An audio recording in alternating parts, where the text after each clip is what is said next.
Today we're going to talk about the first and second derivative tests. So, okay, let's begin by just reviewing what we're talking about with the derivative and why this works. So the first thing we say a function is differentiable at a point, right? When you say x equals a, it's a function, so you have an xy pair, ordered pair. If this limit, the limit of this function exists, this function is a secant slope function. So what the derivative is giving you, right, is you look at the secant, the slopes of the secant line, and it gives you the slope of what we define as the tangent line. And that's where the notation comes from, right? This limit is not random, it's a number, it's the slope of the tangent line, and we choose this notation because it's supposed to remind you change in y, change of x, when x has this value, and again, because it's a function, there's an xy pair. So at this point, it gives you the slope of the tangent line at a point. And we have the tangent line, y equals mx plus b. Again, I wouldn't memorize it, it's just y equals mx plus b. We've done a lot of this. And we get the linear approximation, where, of course, the connection between the two is the y value, y equals the linear approximation of x. So again, this is the functional form. This is an equation. So again, it's the limit of the slope of the secant lines. And this is the picture we had back then. So the point is that locally, right? Again, generally you don't know the function. That's the whole punchline of this. But locally, in a neighborhood, the function looks like the linear approximation. Again, if you want more accuracy, you take a smaller neighborhood, or if you want to leave the same neighborhood, you take a higher order Taylor polynomial. But locally, the function looks like the linear approximation, right? So stop thinking about the connection is the function and linear approximation are the same locally, or approximately the same. So that's the idea. So, okay, but think about what you have when you have the linear approximation. You have the tangent line. Tangent line only has two pieces of information in it, a slope and a y-intercept. So there's only two pieces of information. So the slope tells you how the linear approximation tangent line behaves locally. And when I refer to behavior, I'm talking about increasing and decreasing. In this picture, notice locally the slope here is positive at this number. So the tangent line looks like that, and the linear approximation is increasing, right? But remember, so this is it. If we know the slope of the tangent line, we know how the linear approximation behaves, and this is what I was getting to. We know how the function behaves locally, right, in a neighborhood. Because if the linear approximation is increasing, well, the function looks like the linear approximation, at least locally. So if the linear approximation is increasing, so is the function. So one number, the slope of the tangent line at this point, one number tells you how the function behaves in this neighborhood. That's pretty good. And that's the first derivative test. And there's two ways of writing it. I'll tell part 1 and 2. This is based on a point. So if the function is differentiable, right, on an interval, so that you can take the derivative, right? The derivative evaluated at x equals a at this point gives you the slope of the tangent line. So if the slope of the tangent line is positive, then the function is increasing locally. There is some neighborhood. And here's the picture. So if I know the function, the derivative is positive, I know the slope of the tangent line is positive, I know the linear approximation looks like this, the function looks like the linear approximation. So if the slope at one point is positive, that function is increasing locally. And you shouldn't have to memorize this. Just look at the picture and think about it a minute. I mean, that's pretty good. Again, you give up global, but locally, I have this. Of course, if it's 0, it's a constant.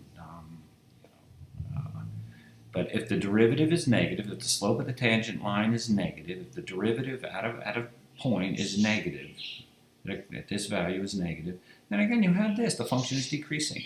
So the number, the slope of the tangent line is negative. Then the linear approximation looks like this. The function looks like the linear approximation. So if it's negative, the function is decreasing. I mean, that's pretty good, at least locally, right? There exists some neighborhood such that the function is decreasing on that little neighborhood. The x value, remember, as we have the x values, you can have a y, that's y range. Locally, there's a neighborhood. So that's it. Just look at the pictures. Again, I don't know how much you have to memorize. Just look at the pictures. It should be, I won't necessarily say common sense, but you should get it. You should get the jokes. Now, here's some more review. I want to extend this, right? So I have a function, and when we use this operator notation, the derivative. So a function goes in, you take the derivative operator of that function, and the derivative function comes out. That's what we mean. When we use this notation, we mean a function comes in, a function comes out.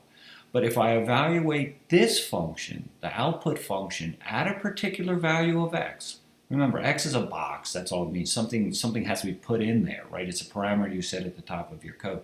X is 1, for example, minus pi, it can be anything, but it's fixed.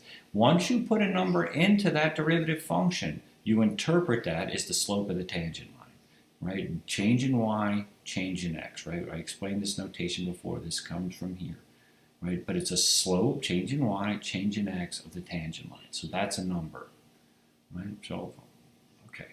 So now let's think about what this first and second derivative test tells us. We're looking for where this number is positive and this number is negative, because that tells us how the function behaves, increasing or decreasing locally. Positive and negative, this number. But notice this number is where this function would be positive and where this function values would be negative. So what does that sound like?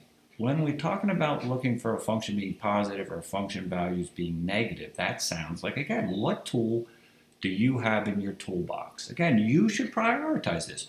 I lost count, but how many tools do we have in there? 8, possibly top 10? I mean, I'm not talking about all the stupid gimmicks and tricks. I'm talking about how many of the tools you have in your box. This sounds like, again, think about it. Pause for a minute, think about it. Go through it, go through the tools you have. I mean, this is how the process works. You don't have infinitely many possibilities. This sounds like signed intermediate value property. Okay, so in terms of what we're doing, remember, I'm going to remind you, a critical point of a function, right, it's a point, such that at this number, the derivative is 0 or undefined, right? The derivative is 0 or undefined. The signed intermediate value property, okay, the function you're talking about, in this case, we're going to be talking about the function f(x), it can have a 0 on the interval, right? The function has to be continuous, so it's defined. It's non-zero on the interval. It's either positive or negative. Positive or negative. Critical points, right, tell me where the derivative is 0 or undefined, so let's say continuous. Apply the signed intermediate property to that, right? And what do you get out of this? So if a function is differentiable on the interval, then it's continuous. For example, if it's a polynomial or if it's second derivative. Then if the signed intermediate value property applies to all intervals not containing a critical number of f. Right? I want to apply the signed intermediate value property to the derivative. So I'll apply the signed intermediate value property at f(x). Okay, think about that. Now let's go through it. I have a function. Now this function is going to be the derivative in the next example, but let's just review the steps of the signed intermediate value property. Right? So, what's the game plan? I want to know where this function is positive. Positive says find an intermediate value property, right? That's immediately what you read. If I want to know where the values of a function are positive, I think, what's the tool? Signed intermediate value property. So if I'm going to use a signed intermediate value property, I need intervals on which the function is non-zero and continuous. So non-zero, right? Find the zeros. Everywhere else it's not zero. Continuous. So the definition of continuity is 3 parts. The function has to be defined at a value, right? So if it's not defined at a value, at a number, then it's not going to be continuous there. The other issues are the limit has to exist, so you're going to need piecewise for the limit not to exist, or the limit doesn't equal the value of the function, again, a piecewise thing. To know our function is continuous, we look at places where it's discontinuous. Okay, so here we go. Here's our function, so we want to find the zeros. Again, finding zeros. Why did I write the function like this? Because one thing is going to be a times, again, there are different ways to write the function. Why choose this form? A over d right? A over b. So if it's a 0, the function has to equal 0. Again, I'm not calling it a 5 or a -2. I'm calling it a 0. It's 0 when the function equals 0. The y value is 0. And then when something is 0, again, what do you have? A over b equals 0 if and only if a equals 0. Again, you don't have to write that, but you should always understand they're not infinitely many tools. These would be algebraic tools. I know you know K through 12 thousands of these things. Only a couple of them are really useful on a more common basis. A over b equals 0, a is 0. Okay, so this is my particular a, b. A equals 0. And again, the tool is a times b equals 0. A times b equals 0 if and only if a is 0, b is 0. Right? Here's the a and b. So I get this, and so x is 5, x is -4. Right? So once again, it's not a random process. You can guess, you can play games, but if you're getting this, these are the rules you're using, and you should understand those. So we have the zeros. Now, what about the discontinuities? A over b is undefined if the bottom is 0, right? The denominator is 0, right? So I have my top, I have my bottom, right? So the function cannot be defined when x equals 1. We had that, of course, in the domain, right? But just to reiterate the point, x equals 1 is where it's undefined. Now again, here's your definition of limit, right? So how is this going to play into it? If the function is not defined at this point, right, and it's not defined at 1, you can't be continuous.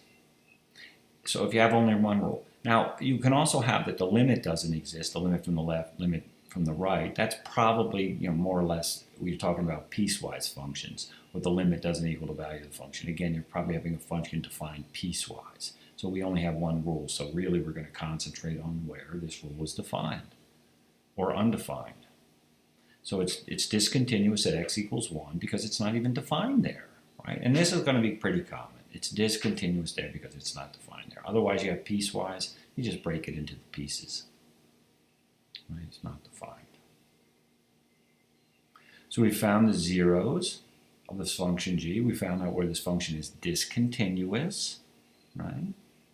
Now again, why are you doing this? You're not doing this for random. In the next problem from the first derivative test, if g is the derivative, right? If g is the derivative, we just found the critical points of the function.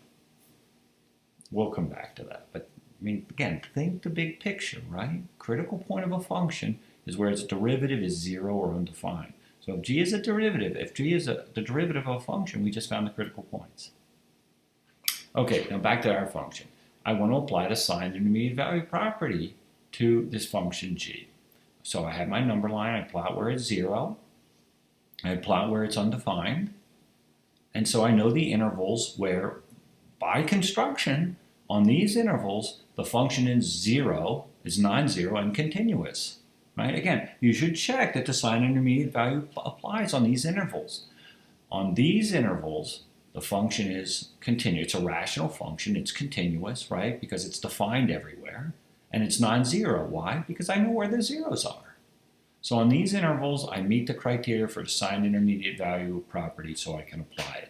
Again, understand what you're doing. Train yourself to use your tools, not just in this subject, Calc 2, 3, engineering, any subject, chemistry, physics, everything economics works like this. So now I just need a test point and the signed intermediate, right? Pick any point in those intervals. Pick the easiest one. The signed intermediate value property says if it's negative at this point, the value of the function is negative at this point, it's negative everywhere. That's what the signed intermediate value property says. If it's positive at this value of x, it's positive for all value x's along this interval. Negative, positive, and so forth. So that's what we have. And it didn't quite line up here, but whatever. It's negative, positive, negative, and it should be positive over here. And that's what we had. This function is positive for these intervals. Okay, now let's apply this. This is really just review. This is review. But we haven't really used much of the signed intermediate value property. For the next couple lectures, it's non-stop signed intermediate value property as your tool. Now here's a function. It looks kind of odd because I want the derivative to be basically the last example nice. So it looks kind of odd, and I want to determine where this function is increasing. Okay, so where this function is increasing. Now, I just want to remind you, this function, the logarithm, is only defined when its argument is positive, right? So whatever is in this box, whatever goes inside has to be positive. So x minus 1 is greater than 0, x is greater than 1. Again, we did logarithm, but just to remind you again and refresh your memory. So what's our game plan? I want to know where this function is increasing, right? So what I'm going to do is I'm going to find its derivative. I'm going to find the critical numbers, again, critical numbers of the derivative. This should be the critical numbers of f. This is a typo. The critical numbers of f are where the derivative has zeros or is undefined, right? So this should be the critical numbers of f. And then once I know where the derivative has 0 and undefined, I can determine where the derivative is positive or negative, and then I use the first derivative test. If the derivative is negative at a point, the function is decreasing. If the derivative is positive at a point, at a number, the function is increasing. Again, we use the point and number interchangeably because it's a function. So recall, here's my function, here's its derivative. So you should check that. I mean, you should be able to do it. At this point, you should do it, be able to do it. It's just good practice. Take the derivative, play with the algebra, and you should get this. Now I want to point out, how do I know the domain is x greater than 1? You look at this and you say, this is x minus 1, so x is not defined at 1. That's the previous example. There's a difference here. This function is the derivative of that function. If this function is not defined at, say, 0, this function can't be defined at 0 because this function is derived from this function, right? So in a previous example, they had the same rule, g and fx, they had the same rule, but they're different functions. Why? Because their domains are different. Now, here's the definition of the derivative, right? Derivative, differentiability at a point. Notice that the secant line function, the secant slope function, you use fa. If the function is not defined at a point or a number x equals a, certainly the derivative can't exist there. And that's what happens here. So if the function is only defined at x greater than 1, certainly the derivative can only exist at x greater than 1. You can't apply the point definition anywhere. So that's the idea. Again, it's a good opportunity to review this and see it reinforce the concepts. All right, so this is not just any function. This function is derived from that function. That's why we call it the derivative. Okay, so this is the function. I want to know where it's 0, right? And I want to know where it's continuous. So, again, the definition of critical points is I want to know where the function fx is 0 or undefined. It's 0, and again, this is why I chose this a over b. A over b is 0 when a is 0. A times b equals 0 when a is 0 or b is 0. Now look at these two. This is my algebraic rule for the function. Now a function is more than a rule. It's a rule in the domain and range. So this is the rule. But here I got these out of here. X equals 5 and x equals minus 4. That's true. That's where this algebraic expression equals 0. But I'm talking about a function. Notice minus 4 is not in the domain of this function. This function, the derivative of x, cannot have a 0 at x equals minus 4 because it's not defined there. Again, these aren't gimmicks or tricks. You just have to pay attention and know what you're talking about. So x equals minus 4 cannot be a 0 of this function because this function is not defined at x equals minus 4. Right? This comes up later. I just wanted to throw it in here. Later on in the next section, we're going to be doing this. If you want the actual critical point, right, you found the value of the function there. So this is a point. Remember, the critical number is where the derivative is 0 undefined. Critical point is on the graph of f. So a common mistake people would plug in would be, since you're working with the derivative, instead of finding a point on the graph of x, you do, since you're working with derivatives, use fx. But okay, it has to be a point on the graph of f. So I'm just going to bring that up. The critical point is actually the point on the function in the graph of f. That'll come up in the next one. I'm just foreshadowing this argument. Now the discontinuities of fx. Again, if you don't have a piecewise function, the function is not going to be continuous where it's not defined, right? So once again, a over b is undefined when b is 0. And I get x equals 1. And again, notice it can't be undefined there. I mean, it is undefined there, but it's only defined when x is greater than 1, so we don't really have any new information there, right? 1 is not in the domain. Okay, so if I'm going to apply the sign intermediate value property, notice all these values less than, in fact, equal to 1 are thrown out. Now, I put the discount in, but we're not defined at 0, at 1 at all. We're only defined for x greater than 1, so we're only talking about values out here. So notice I pick my intervals 1 to 5 and 5 to infinity, and on these intervals, the sign intermediate value property does apply, right? The function, and in this case we're talking about fx, is continuous on these intervals, right? Because it's a rational function. It's a rational polynomial if you multiply that out over a polynomial. And rational functions are continuous everywhere they're defined, right? So they're defined everywhere. They're not defined over here, but over here they are. And I know the function is non-zero on these intervals because I know it's 0 here. Okay, so this is what I have. So we can apply, find a test point on these intervals, evaluate the function in these intervals. If the function is positive at this point, the function will be positive at all points. And again, you don't really even have to get the numbers. I mean, how do I know it's positive at 6? Well, just look over here. I mean, you don't have to do this. Getting the point is definitive. But 6 minus 5, it's a positive number.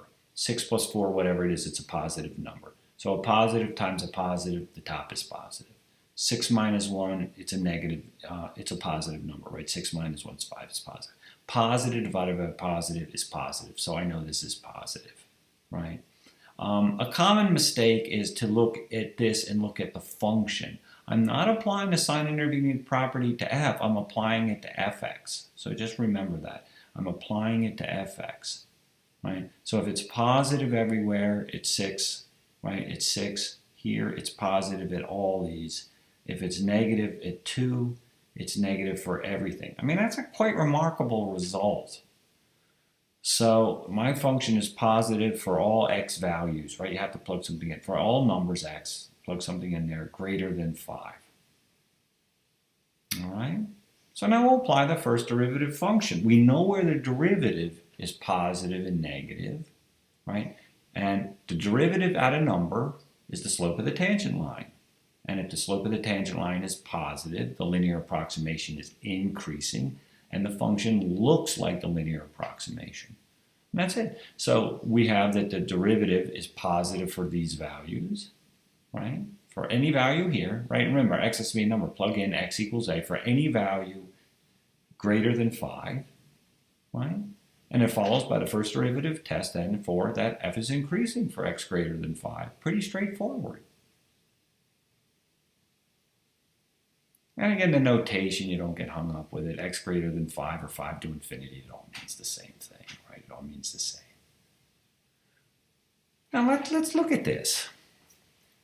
At what values, right? At the values where the derivative is 0, the function is decreasing locally. So look at it. I've graphed the actual function fx. You don't need that. But here's remember, the critical number I determined from looking at fx. It's where fx is 0 or undefined. So here's my critical number. On the left, notice the values of this function, of the derivative. Notice the values are negative. It's negative over here. And over here, the values of the derivative are positive.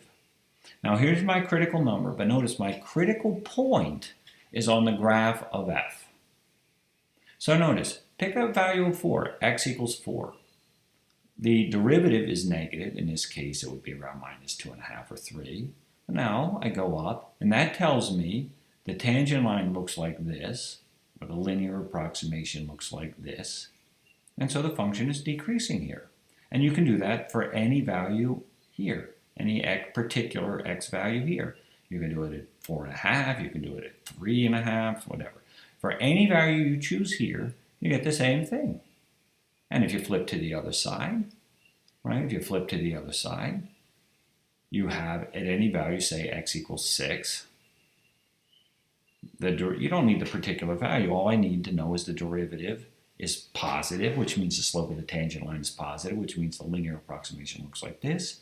The function looks like this, so the function is increasing locally. For any value of x then over here, 5.5, 6 and 3, whatever, any value over here, locally there's a neighborhood and the function looks like this. All right? And the critical point separates this. The critical number we get down here with f of x equals 0 undefined. And the critical point is up on the graph of f. So the critical point, the critical number separates these regions. The critical point separates these regions. So again, we're trying to get as much out of this as we possibly can. So let's say I don't really need, first example, the graph of f(x). Notice I only need the sign of fx, right? Here it's negative, here it's positive. So this is just a shorthand. Where the sign of fx is negative, though the slope of the tangent line is negative, and the linear approximation looks like this, positive the same. So that's a more succinct way of doing it. Now let's keep looking at this and see what else we can get out of that. We were just looking at it at a point, but let's look at more intervals. So where fx is negative, where the derivative is negative, notice the function looks like the tangent line, so it's coming down. No matter whether you look like this down and up, that's the same. Where the tangent line, where fx is positive, where the derivative is positive, the tangent line looks like that, and the linear approximation is increasing, so the function looks like the tangent line. Over here, right, same scenario, where the derivative is positive, slope of the tangent line, whatever, linear approximation, I'm increasing. But look what we have. We have a minimum and a maximum. This is a way of characterizing the local minimum and maximum. This is kind of the argument we use with the global optimization test, but here you only have local. If I'm coming down, if the net derivative is negative and then positive, notice the linear approximations are coming down. The function is negative on the one side. If the derivative is positive, then the linear approximation is increasing. The function is increasing. Down, up, it's a minimum. On the other hand, if the derivative goes from positive to negative, notice the tangent lines go from this shape, so the linear approximation goes from increasing to decreasing. That's a maximum. Now again, we're only talking local. This is the difference. We're only talking local. But that is a characteristic of a local minimum. If you have a local minimum, the derivative is negative and then positive because the linear approximation is down, up. If you have a local maximum, the derivative goes from positive and negative. So if you have some interval around a point and you know you're going from positive to negative, you know you have a local maximum. You go up the hill, down the hill. So that's pretty good. That's known as the first derivative test. I call it part two, right? One way is just looking at the value. This is looking at local minimum and maximums. So, okay, there's a lot of talk, but what you just say is if the derivative is negative and then positive, you have a critical number and the derivative is negative on one side, positive on the other side, sign intermediate value property tells you that, you have a local minimum. Your critical point is therefore a local minimum.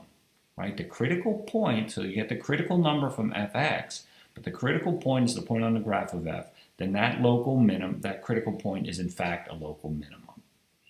And you can flip it over to do the local maximum. So your critical number gives you your critical point. If the derivative goes from positive to negative, you have a local maximum. And that's what I call the part two of the first derivative test.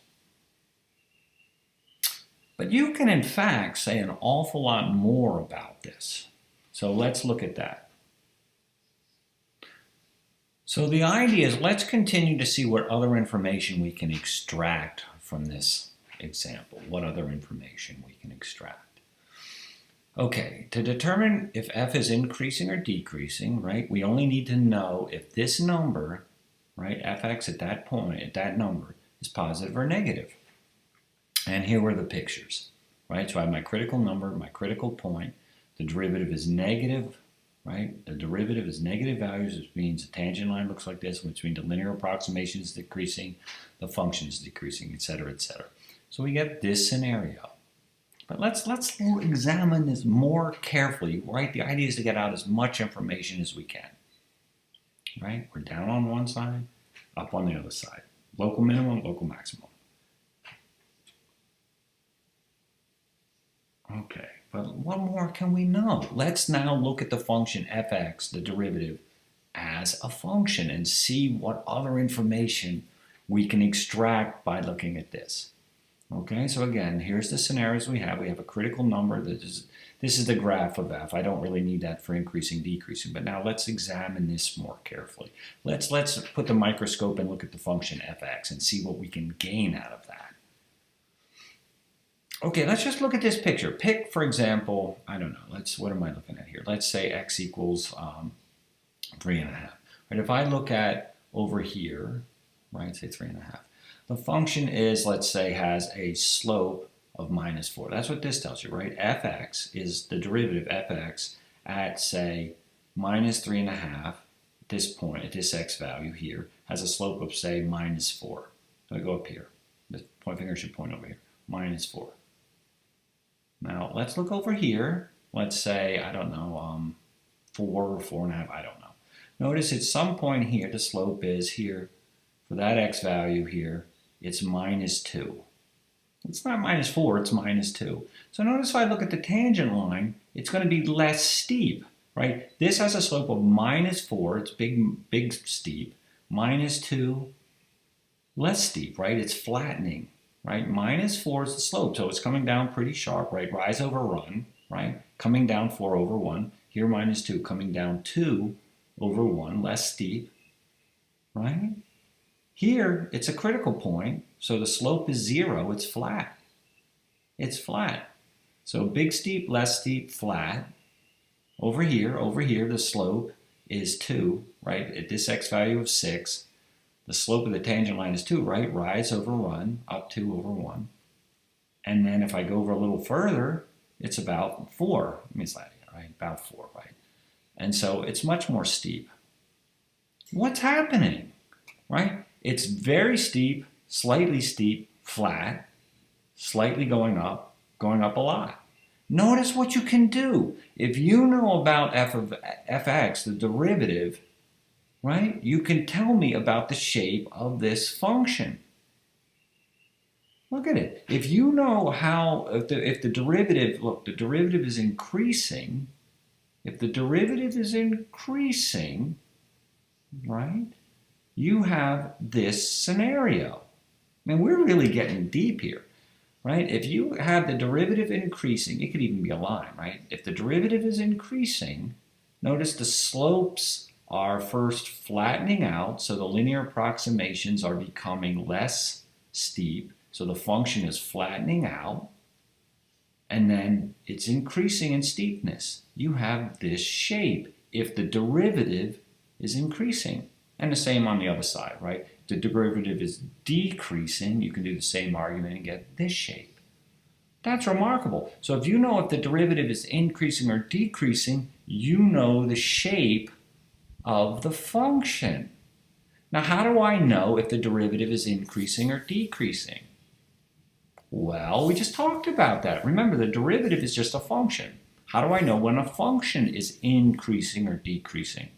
The first derivative test tells you where a function is increasing and decreasing. Sine intermediate value property tells you where a function is positive and negative.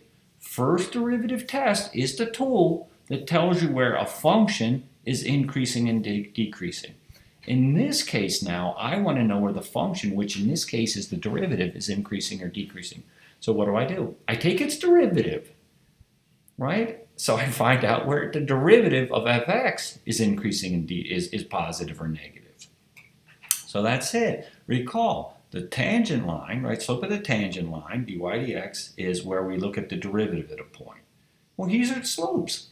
Here we have the slope -4, 4, -2, 0, 2, 4. We're looking for where the slope of the tangent line is increasing. Well, the slope of the tangent line is given by fx. Right, I want to know where the slope of the tangent line is increasing. So I want to know where fx is increasing, where the derivative as a function, right, as a function is increasing, right? When I look at the derivative at a point, I'm talking about a slope, a number. That number is a slope. When I'm talking about an fx, it's a generic x, I have to fill in the number. That's a function. I want to know where these function values are increasing. Well, how do I know? Well, I take the derivative and apply the first derivative test. So the derivative of this function is just a function, the second derivative, fxx. That's a function, right? So that's the idea. So if I know where fx is positive, I know where the function fx, the derivative, is increasing. You see, by the first derivative test. So your first, again, sine intermediate value property tells you where a function is positive or negative. First derivative test tells you where a function is increasing or decreasing, right? So I'm going to apply the first derivative test of the function fx. How do I do it? I need the derivative of that function, which is the second derivative. So the second derivative is going to tell me about whether the function fx is increasing, and that in turn is going to tell us the shape of the function f. Think about it. I mean, just take a few minutes and sit down and think. That's a pretty impressive reasoning process. I mean, the first and second derivative tests, I mean, I won't say they're the world's most profound things. The big things of calculus are the global optimization and fundamental theorem. Those are the big things. I mean, you call it the fundamental theorem. It's a big deal. First derivative, second derivative tests people think are a big deal. They're interesting. I think of it as mainly the reasoning process, right? You're really thinking about this in 5D, right? You're playing Star Trek chess, right? This is the big deal. I mean, the reasoning process here, I think, is a big deal. So again, the first derivative test tells you that if this derivative is positive, the function is increasing.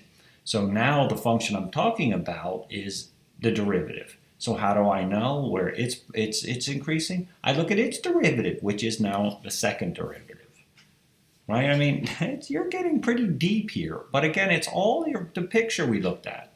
So we want to apply the first derivative test to the derivative, right? Just look at it. Here's the first derivative test. Now just replace everywhere f with fx. So right? If I know that this derivative is increasing, if I know where the derivative of fx is positive, I know where fx is increasing, right? So you just take the first derivative test, replace the function f with now fx, and you just work it through here. So here was the original picture I had just a few slides ago. So the tangent line slope is increasing, right? The tangent line is the derivative function right at a point. So if I want to know where fx is increasing, I need to look at its derivative. So I need to know where the second derivative then is positive, which is sine intermediate value property.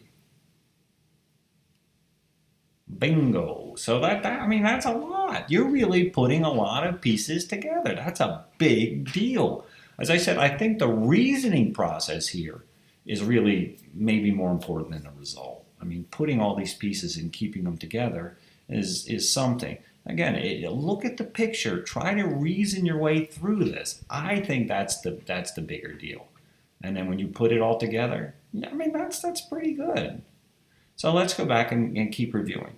If I know, again, this is my shorthand notation. To know if fx is increasing or decreasing, I look at the sign of the second derivative. And that's the first derivative test. Remember, the first derivative test doesn't refer to the first derivative. It says if I want to know where a function is increasing or decreasing, I look at the sign of its derivative. Right? That's what the first derivative test. It just doesn't say I look at the first derivative. It says if I want to know where any function is increasing or decreasing, I look at its derivative, the sign of its derivative. In this case, I want to know where the derivative, the function fx is increasing or decreasing, so I look at its derivative, which is the second derivative. So if the second derivative is always positive, the first derivative is always increasing. If the second derivative is always negative, the function it's referring to is the first derivative is always decreasing, right?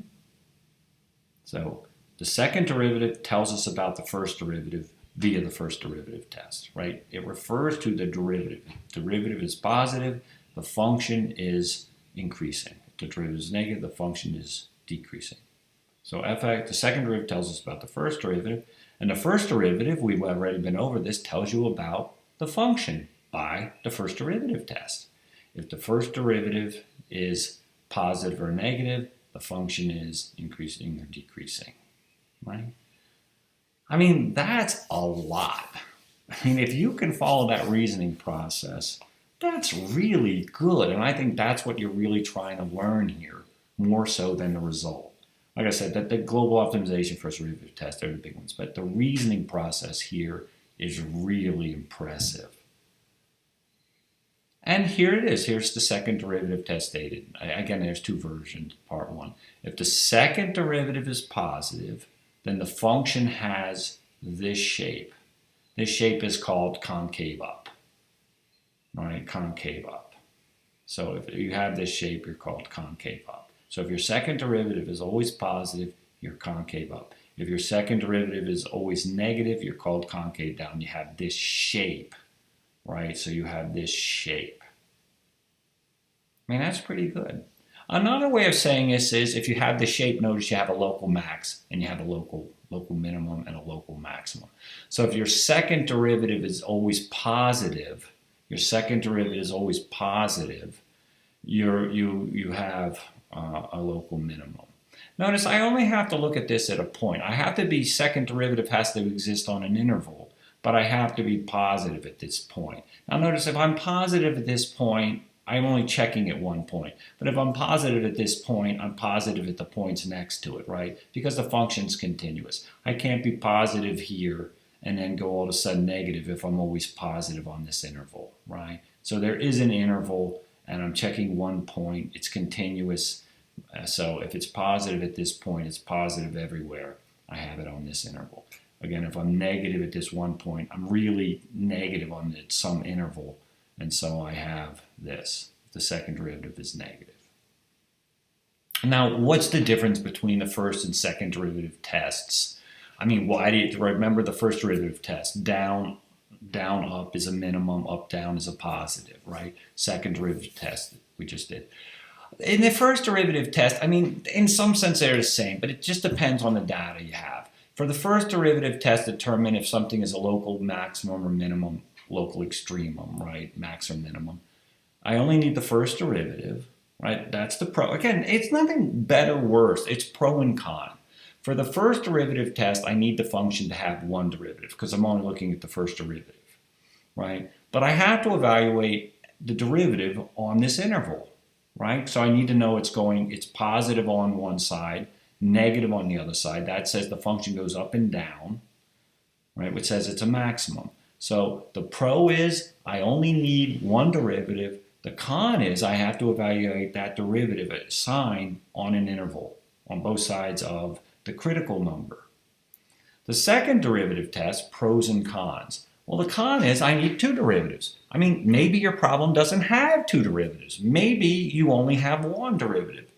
But the advantage of this is I only need to look at the sign of that second derivative at one point. You get the others basically for free. But I only need to look at that at one point. So if the function has two derivatives, I only need 1 point, which may seem nicer, but it's more work getting the second derivative. If the function only has one derivative, or it's easier only to do one derivative, but I need to evaluate that derivative on an interval. So again, they're different tools. If you want to look at local maximum and minimums, these are your tools. Which of the wrenches do you pick? Well, do you want to look at one derivative or two derivatives? I mean, that's the argument. Okay, so they are slightly different. They're very similar. They solve similar types of problems, but they are slightly different, right? It's mainly if the first derivative test, one derivative, but I need to evaluate that derivative on an interval. Second derivative test, I only need to look at 1 point. The interval comes for free by the sign intermediate value property, but I need two derivatives. So again, they're subtle differences, but these are the tools for local optimization.